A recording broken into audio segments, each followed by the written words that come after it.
Welcome, listeners, to another episode of We Are Listening. I am your host, Pulkit Garg, founder of Aanya Wellness. Today, we delve into a topic that is at the heart of the wellness industry: personalization.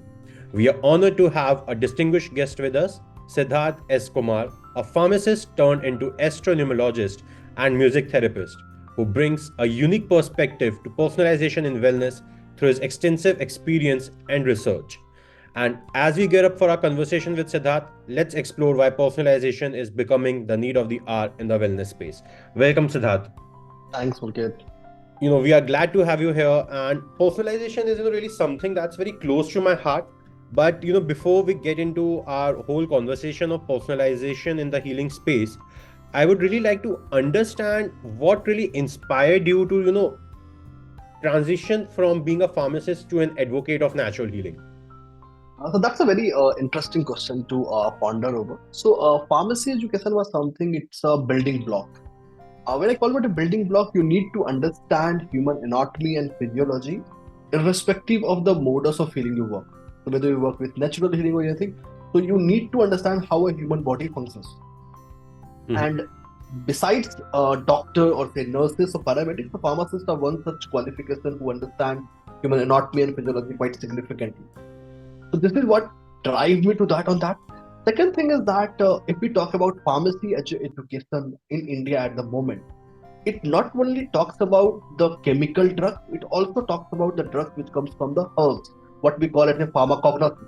And that was a very say, intriguing factor which led me to think and work in the direction of how we can leverage our natural sources or the gifts of nature.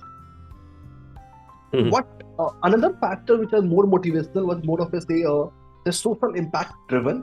When I look at India as a country, we are quite a country with a significant out of pocket expenditure. Yep. One big medical issue, and the family finance is wiped off for the 90% of the people Yes. and attributed to many factors. And this is where it comes to picture that if we have to think to make India sustainable, to make people sustainable in their life, and to safeguard them, the only way is to work on two things: preventive well being, and second, to work on our nature potential. Like if we go to other cultures, if I talk about Japan, their own traditional practices like ikigai, wabi sabi, the modern day buzzwords of wellness are quite fascinating and they have observed in their life. Same we go to China, their own Chinese medicine, their own I think are very well established, very well elaborated on the subject. So what will happen is that the Indian heritage, I address it as an intellectual heritage of Bharat. So this is the intellectual heritage that we were gifted by the nature and somehow we forgot it out. And these were the factors which led me to this is something I have to pursue. Now moving to more towards say sound. Sound is an area which is most easiest for a person to relate because starting from the birth, a child responds to the voice first, whether it's the voice of mother or the voice of any surrounding things, and this is quick responsive and it is easy to have a evidence driven. So my sole purpose of having this qualification of pharmacy and coming to over here is that to have a evidence generated, right? So if I simply say that this is natural healing and this is good for you, this will work on trust, and this will only remain until the person is there. Agree. But when we make it process driven, when we have to see, we may fail. Even if we talk about biopharma, there are many molecules, there are many products which fail. No problem at all. Even if we fail, we should try to have a clinical evidence. And once we start this journey now, we will be have more concrete, process driven, evidence driven, natural healing modalities that will serve our purpose. Amazing, amazing, Siddharth. When we started on Anya Wellness, the very essence of starting Anya Wellness was to bring personalization into picture before anybody goes for any form of healing practice out there. Be it Ayurveda, yoga, naturopathy, diet, or mental health. These are the five verticals which we work on in Anya Wellness. And while we were researching and while we were serving our customers, I got to know that around 80% of individuals drop off from their routines within the first week of they starting out anything. And we are right now at a place where it's the time of breaking resolutions. The new year has started, and it's the very first month of a new year, and everybody gets onto their goals list, resolutions, and everything. But what's your perspective and how you feel that personalization can make this particular aspect of 80%, such a big number that's coming into, as a statistic, glaring at right at us? What makes you think that personalization can help us reduce this number to, either lower part of the double digit, gamut, or towards a single digit number? Definitely. If when we think of, say, let us try to understand the human psychology. If we talk about human as a person, we are driven by our choices. So starting from the food that we eat, the clothes we wear, the travel. So whether we can travel by foot, but still we prefer to travel by a bike or say by car or by something else. So this is dependent on our choices, and these choices vary from other. So when we think human as an example, every human is unique in itself. They are someone where there is no replica. There is no replica of a person which can be found in any human being. So it is like 1 in 8 billion. And when something is so unique, we will have to personalize it. Personalization may sound a very tricky word, but this is something which is getting acceptance both in the modern day healthcare as well. Since I come from the background of that pharmaceutical, I do understand if I talk about say biology. So there we have companion diagnostics which help us to precise the dosing programs. They are not 100% Mhm. precise, but there are dosing programs that are getting personalized. And if I go by the research as well of a couple of years before, then there are companies which are investing heavily for a precision-driven medicine, to where they can personalize the doses, the regimen, the therapeutic pathways based on the human body parameters, or what we call it as a gene-based medication. And this is where the personalization come into picture. It not only will help the natural healing modality, it is going to help the complete healthcare as an ecosystem. Second, definitely personalization cannot be a panacea that will solve the complete that habit breakers or that, but will do that. And I remember a very popular quote: "We love to do what is suited to us, and we put everything." And this is something which happens with everyone. We need to find out that kick. So what is that which is kicking? And that finding out that kick, that finding out that motivates the person to be able to get into that, to dive into that, that is what helps to do the personalization. So certainly personalization is going to be a game changer. And this is something where we need to actually think it off and set. The real challenge that I foresee over here is that scaling the personalization. When we think of personalization, so this becomes a manual intensive exercise. And when something needs a manual effort of an expert, it's going to be an expert who's going to personalize, the scale becomes a challenge.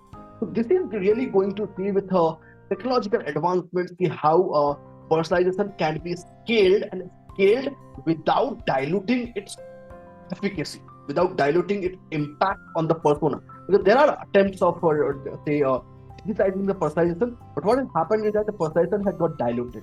So we have to make some cohorts, and whenever you are making a cohort, it will get there will be a dilution. The dilution will be less or more. That depends on completely. Mhm. So that is something which will warrant more research and more thought to be put, and definitely the human brain are capable enough to find a path. Just one follow-up question on this, Siddharth. Given the current, health infrastructure that our country has, be it either the modern medicine or the alternative medicine or the natural healing, as we call it in Anya Wellness, the doctors are stormed with patients. I don't have the exact number right now with me, but one doctor has too many patients to manage on its own. And until and unless a doctor really doesn't, hear the patient out, they are not able to get spend that amount of time that's required to understand the problem at its root cause. I believe the personalization cannot be brought into picture. If you're working at a place where you're doing one pill fits all solution, that's not personalization. So what are your thoughts around enabling and evolving our healthcare infrastructure? What should be the government looking at, what we as individuals or what our practitioners out there in both the fields be working towards to enable personalization at their own respective levels? Very well pointed, Pulkit. And this is definitely a challenge as a country for us to solve, because we are a country of 140 crore right now, and it's growing exponentially. If we Yeah. go even at this rate, with a constant rate, we will still increase our population. And whenever the population is high, our density is weak, then obviously the resource will be scarce, and there is going to be a competition. Definitely, being into the part of that modern healthcare, I understand that doctors are burdened out, so the number of doctors per patient, or say are very low in India. And this is what we need, strong policy advocates. Second thing is that, with due respect, when we think of health, when we think of healthcare, we will have to think it as an ecosystem. We will have to think it as a holistic paradigm. When I call it to be a holistic paradigm, a medical healthcare system needs qualified paramedics. Because when you have a qualified paramedics, no, so that a lot of burden of a doctor will actually get reduced. And this is where the doctor, we have to definitely work on increasing the number of doctors, but that this is something we cannot have in a day or so an year. This is something which is going to take at least 2 to 3 decades, because at the same time you need colleges, you need laboratories, you need professors. So it is like chicken and egg scenario, which will come first. So this will take a gradual, I mean, gradient step to grow it out. But at the same time, we need to focus on building our paramedical capabilities. Mm-hmm.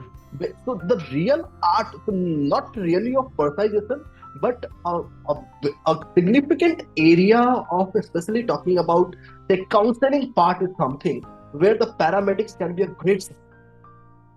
great valuable. And the simple thing is that there is something we lack as a country, as an ecosystem, where we need to evolve our paramedics, be it a nurse, be it a pharmacist, be it OT attendants, be it say any other expert. So healthcare as a system needs lot of skilled resources. We will have to think of from a vision perspective. We will have to. So I personally see, when the COVID pandemic came, as a country, we actually worked on our capacities. We Yes. expanded our capacities for PPEs, oxygen concentrators, and lot more. Even we were able to export as well. So, as a country, we will have to go to a mission mode before this becomes a big concern. How we can expand our capacity. Because, say, for example, even if a doctor is, so another challenge which comes is that here the quality of a doctor at a, say, a bigger hospital in a metro city like AIMS or something like that, and to compare to a smaller city in a remote part of the country, will not be seen. Yep. And you can never have that doctor over there. So definitely telemedicine is something we're working over there, but it has its own limitations. So from a policy perspective, the government actually will have to constitute experts, constitute who can actually think from a vision of a country for say next 10 years or 20 years. What is the population dynamics that we are going to have? Because see, the population is going to increase. It Mm-hmm. will increase until unless we take a step to reduce that. And then even if we have, then we are going to have a set of thoughts that is going to empower us, how we can build this ecosystem with the growing population. The population that we are going to grow, that we are going to get, how we can actually increase it and match it up. So this is another area. And definitely, when it comes to modern healthcare, the requirement of modern healthcare is very different. So they do have the basic body vitals, body parameters. They do their own level of a clinical assessment before taking that decision. When it comes to natural care, the parameters become different, because the basic difference between the modern healthcare systems and the natural healthcare system is that the approach to treat Yep. is the app. Because we think natural healers think the body as a holistic ecosystem in correlation to the environment, whereas the modern healthcare principle is a bit different. Whether we talk about the medicines or biologics or anything else, they have a very different mode. They also think human as a system, but their thoughts are different. When the parameters are different, both have to them. Second thing is that, so it is more of going to be the policy centric decisions at a top level that need to be done, that need to be executed, and should be driven by the data. Mm-hmm. Another problem which comes specifically for both modern healthcare and the natural healthcare, that we don't have sufficient data around Indian population. This is something which I always say at every place I speak about. The Indians are a very demographic as a country. It's a very different population. Our body type, our constituents, our eating habits, our life pattern are quite different from other parts of the globe.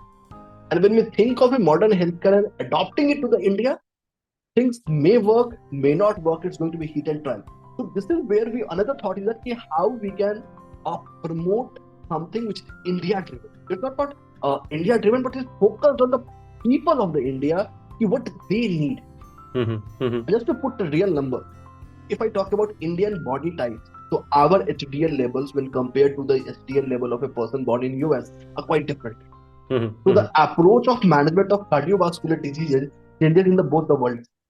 But when we think of the medicines, most of the medicines that we use in the current time have primarily faced their evidence in US and the EU people with very lesser participation of Indian patients at a very early stage. And this is where, and this is why when we speak to a doctor, say they do their own subjective decision to decide on that. So this is another area where we need to think as a country, something like a national body which can issue a guideline. Right now, there are body-specific associations, but not from a perspective which is authoritative thought. Like in US, you have say NIS, which has a great amount of control, and they have a more authoritative opinion to share. Because something you need to put as a country. Because another thing which we have to share is that if I talk about modern healthcare, like antimicrobial resistance is another screaming issue which is quite rampant in countries like India and other parts of globe as well. So as a country, it's going to be policy decisions to breaken the load. Second thing is that there is one more aspect. There are many doctors, and it is completely their choice as well. They are not into clinical practice. So when we account the capacity of doctors for the country, when we plan the medical seats, we'll also have to plan that the doctors is a multi-dimensional resource which is going to be used by multiple practices, multiple industry, from clinical settings to non-clinical settings. And the significant portion that goes to non-clinical, we will have to fill that. Our numbers remain balanced to the clinical side. So it's going to be more of a policy centering from the government from a long-term vision perspective with milestones attached to it. Got it. Totally agree on this, and we have seen a lot of success rates coming in when personalization is brought into the wellness programs, and somewhere or the other, it has 50% higher success rates compared to the generic wellness programs that we have experienced, and even the research suggests that. Uh, we when we talk about natural healing, one thing that everybody gets talking about is Ayurveda. So how Ayurveda works on the principles of personalization, because whenever I have talked to any Ayurvedic doctor out there, they always focus on treating a patient holistically. So can you just shed some light on how Ayurveda enables personalization and help achieve higher success rates in curing any ailment? uh, when we talk about when we have a comparative assessment, higher rates of treatment as compared to what, so that becomes a very dicey zone where we will have to put empirical data into picture that can validate it out. But Ayurveda becomes much better. In the terms it has its say prakriti of body, whether it's a vat with cup or say nadi, which they leverages to do that personalization. Second thing is that if you speak to an Ayurvedic doctor, they spend a lot of time with the say peasants. The simple there can be another case, they don't have much load, a peasant load, so they have the ample time as well. That could also be a thought of direction. But they, so it's not like that modern healthcare doctors do not put the time; they also put the time, but they are in capacity constant, so they are forced not to put. But unfortunately, they don't have a choice to do that. But coming to the Ayurveda, so Ayurveda is definitely having a big parameter which is holistic in thought, and they consider that when it compares to vis-a-vis to the modern healthcare, which relies on one part of the ecosystem. So definitely Ayurveda is much personalized as compared to that. But second, the most important thing with Ayurveda is that now, simply saying that this is Ayurveda product, which is good. As a country, as a part of this wellness ecosystem, we will also have to think, can we bring some evidence which shuts all the mouth? So simply questioning the questioner doesn't make sense every time. Yeah. As a country, we will have to think how we can make it. And of late, you say with the Ministry of Ayush coming getting crafted out, there are not many initiatives where the expansion of Ayush product has happened, and that actually saw a significant expansion to the other parts of the export as well. Yes. And the more Ayurveda gets to say standardized and more data driven or evidence driven, the market will expand significantly. Because when you have evidence, the next time someone questions you, what do you have? You can say, I have this study, I have done this research, and this is what it presents. You are much more compared, much more prepared to go and talk. This is where the market will grow exponentially. So rather than being detrimental to the market, so it is going to expand the market at a rocket pace when we think of bringing the evidence. And definitely, there may be a thought that we have this in our holistic practices. Definitely, everything is there. But we will have, so there are two things. One thing is fact, other thing is the perception of fact. So Ayurveda suffers from the perception of fact. We will have to think what can break that perception pattern, what can remove that fear from the person of a mind. I don't have to go for that. This is slow. This will not work. This may not give my instant result. Kind of thing. So we'll actually have to revolve ourselves as well. Got it. Just one follow-up question on this, and there's no denying to the work that Ministry of Ayush has done. It has brought the natural healing, modalities of Indian origin on the global landscape. The US is recognizing yoga, Ayurveda techniques. But one thing I would like to understand, Doctor, Siddharth, from you is that a lot of brands have come out in the market, which are launching many products which are claimed to be organic in nature, Ayurveda based, Ayurveda driven, and at times they're just supplements coming into picture. They are saying, okay, these are vitamin D3, supplements which you can take, and they say it's a natural supplement that you're taking. How, as a consumer of these goods, I can differentiate and understand, one, whether it's actually Ayurveda based or organic, and second, is it even right for me? So these are my two Right. questions.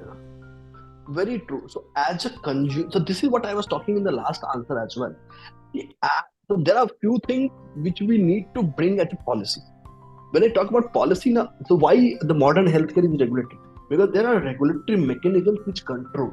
But when we talk about these Ayurvedic products, so the regulatory mechanisms are not that stringent that it should be. Because at the end, we have to protect the rights of a consumer as well. We have to think, yeah, definitely I agree that when we include these parameters in this whole ecosystem, the pricing may go a bit higher for the Ayurvedic products, which is still comparable to a comparable, say, modern day products as well. Most of the cases, it may not appear cheaper, which is, and definitely something is bringing that quality. From a consumer perspective, there are two things. I may sound bit, say, conservative in this mind, but I always advocate you never use any product, be it Ayurveda, be it natural healing, or be it, say, modern healthcare, without consulting an expert of that science. The reason is that if something may backfire and there are no retakes in the life. Yes. Just because it is natural, just because it is organic, it is going to be safe for all. It's not the case. What if it doesn't suit? Because there is no retake of. Yeah. So we need to have that expert wala model. Ki expert comes into picture, so the person can have much more trust. Second, thinking from a consumer perspective, consumer more often get driven by what they see around. So when they see influencers, whether it's in social media content or digital content, they get inspired, they order and they consume. So it means that we will have to think of a structure to what we can be used by all, or what is something that need to go through a route of a doctor. So as a company which is playing into the space, they also need to think and take a pioneer step. See, yes, this is the product which is going to supplement it. I will take a very practical example of quoting, and not a very direct example, but I'll say trying to draw an analogy. There are many e-commerce based platform in gemstones and crystals. So what they started doing is that you buy from us, and before buying, you can have a say 5 minutes or 10 minutes of free consultation with an astrologer or tarot expert who will going to advise you what to want. So it can be a really, say, a disruptive idea for an Ayurvedic brand to think of something of that kind. You buy from us, we will give you an Ayurvedic doctor consultation, 5 minutes or 10 minutes to 10 minutes. So that, and that can be depending upon the order size, it can be priced, or it can be a say done complimentary that empowers you. You have a supervision over there, and so even the medium, even the lowest of lowest chances is that will be removed, and that will bring more trust to the. And this is something which was well tried or well executed by, say, pharma e-commerce companies. If I talk about whether it's 1mg or other thing else, they had that ecosystem. They brought in doctors on the chat or doctors on the call to make sure that the drugs getting prescribed or drugs getting out from their own online stores are reaching to the right person and they're right suited to that. So virtually our Ayurvedic company doing this at their end, it's going to be a disruptive thought for them because this is going to bring a trust in the mind of people that this is something, it's a vetted by an expert for me. So that me wala factor will give a significant push. It may sound a capex intensive business, but at the end, the exponential growth of business will make sure we have surpassed the capex number. No, I totally agree on this, Sidharth, with you. I have seen Dr. Vedya's, one of the brands in this natural healing space, which have really mastered this art. They used to give free consultations before the purchase of any of their products, and they have really, captured the potential of the market in Very this. true. So, having said that, we have been talking a lot about personalization of products, but what about, and we also talked about personalization of our physical health. But how can we bring in personalization for our spiritual and mental health out there? So see, a personalization are two things. The first thing is that I will talk about how a personalization happens. So before we understand the personalization, this is where my actual research comes into picture. Every human body is comprised of three things: mind, body, and the spirit. For the spirit part, you may say ki it doesn't exist based on your belief pattern you have, but definitely we will have to accept that there is something, a universal power, there's something which is universe or the nature has gifted, which gives this life is ongoing. We define it as spirit. So human body is comprising of this mind, body, and soul. When we think all of these together, then the real personality come into picture.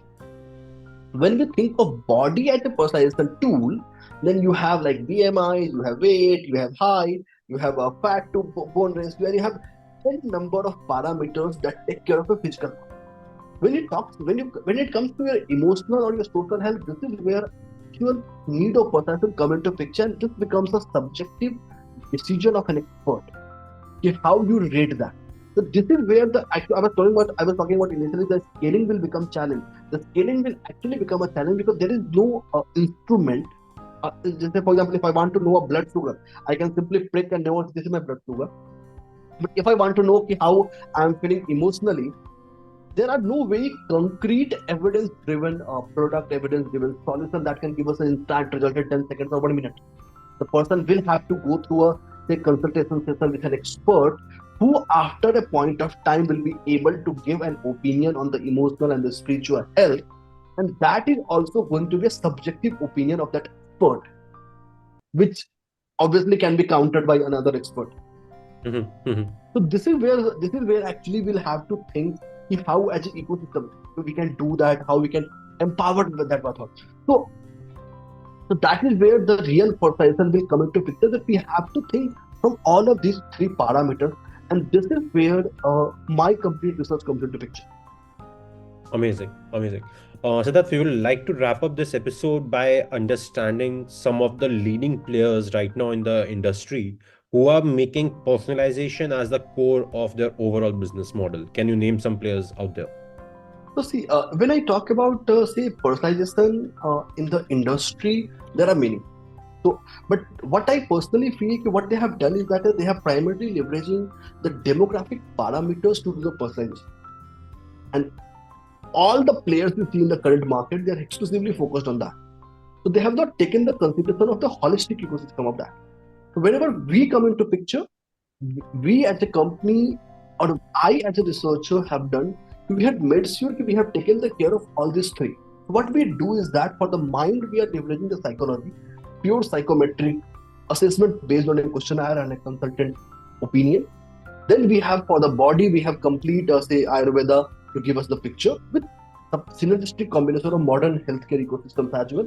And for spirit, we have an astrological or numerical assessment, so giving us a 360-degree hologram. So what we are trying to do is that we have developed a research, a protocol. This is what we are going to define a person, or say on a scale of 10, how the where the person lies from all the three perspectives. And there is one scale which does that. Although this scale is, say, a bit contradictory, many people challenge that we call biorhythm.